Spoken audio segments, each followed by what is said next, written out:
Bienvenue pour les actus. Au sommaire de l'édition de ce jeudi 7 mai 2026, on revient sur les événements du week-end dernier et sur la manifestation de ce début de semaine. Voici le programme en images. Le mardi 5 mai, les parents d'élèves et les élus de Gundershofen étaient réunis devant l'école. À 8 h, les enfants ne sont pas allés en cours, une manière de protester contre la fermeture d'une classe prévue à la rentrée prochaine. La révision des effectifs pourrait changer la donne.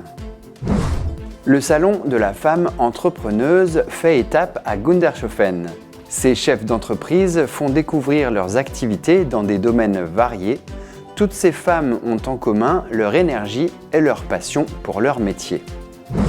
Tous les 1er mai, depuis 5 années, la fête de l'écotourisme bat son plein à Niederbronn-les-Bains. L'édition de cette année ne déroge pas à la règle. Balades, fleurs et soleil sont au rendez-vous. 114 fermetures et 39 ouvertures, ça donne une diminution de 75 classes dans le Bas-Rhin.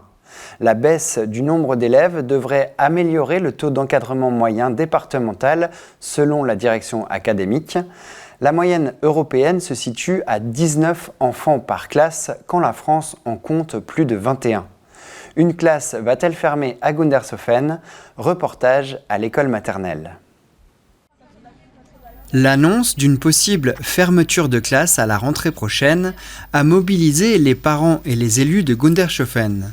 La décision émane de la direction académique des services de l'éducation nationale sur la base des projections du mois de mars. Depuis, la commune a recensé et affiné le nombre de futurs élèves attendus à la rentrée prochaine à l'école du Petit Verger. Aujourd'hui, il y a 74 enfants à l'école et en prévisionnel, aujourd'hui, on a 74 enfants aussi. Donc, il n'y a pas de baisse d'effectifs. Alors, c'est vrai qu'au début, il y avait une petite baisse qui était annoncée, mais de 3-4 élèves. Mais aujourd'hui, on a le même nombre d'enfants à l'école. Moi, ça me met assez en colère cette fermeture parce que je me dis qu'en termes d'effectifs, on est bon. On a les quotas qu'il faut. Ce qui me met surtout en colère, en fait, c'est la contradiction dans tout ça parce qu'au final, d'un côté, l'État il nous rabâche tout le temps que le niveau scolaire baisse.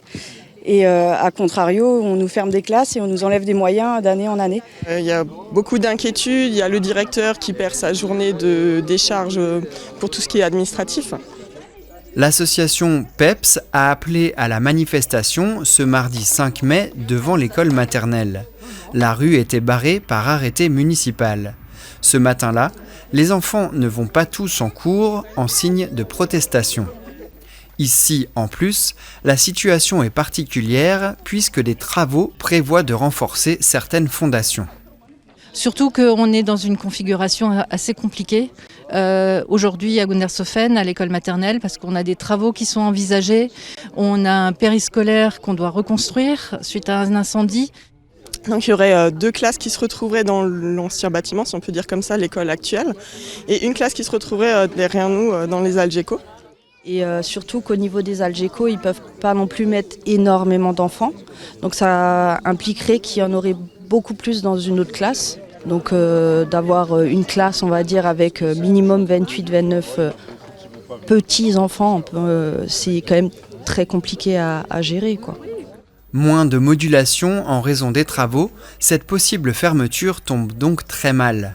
Avec cette mobilisation, les manifestants ne perdent pas espoir. Alors on espère déjà être entendus. On a rendez-vous le 13 mai avec l'inspecteur de secteur. Et donc suite à la mobilisation, on espère quand même que cette classe soit maintenue. Alors oui, il y a quand même de l'espoir parce que normalement, ils vont revoir leur copie en juin pour quand ils auront des chiffres définitifs. Donc nous, on garde espoir que la classe reste ouverte. Tandis que si on ferme une classe, après, pour pouvoir la réouvrir, il faut plusieurs années et il faut beaucoup plus d'enfants encore. Contactée, l'académie ne s'est pas encore exprimée. L'association des parents d'élèves a lancé une pétition en ligne pour défendre la qualité de l'enseignement et le maintien de la vie dans les villages. On reste à Gundershofen pour un tout autre sujet, le deuxième salon des entrepreneuses. Après Morgewiller l'an passé, les exposantes étaient réunies ce week-end, les 2 et 3 mai à l'Escale. Voici les images. 42 femmes chefs d'entreprise du Nord-Alsace étaient présentes. Elles œuvrent dans différents domaines, l'entrepreneuriat, les animaux et la nature, l'alimentation, le bien-être, l'associatif et bien sûr l'artisanat. Un salon complet donc avec de nombreuses activités à découvrir. Ce moment est aussi l'occasion de tenir quelques conférences pour entrer dans le détail des activités.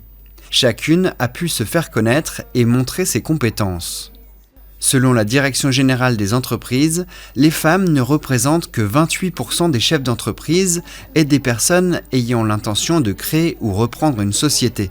La parité n'est pas encore acquise à ce niveau, alors ce salon permet d'aider à leur développement et de montrer qu'elles ne sont pas seules. Une nouvelle édition est prévue l'an prochain dans un autre lieu du nord de l'Alsace. 5e édition de la fête de l'écotourisme à Niederbrandt-les-Bains.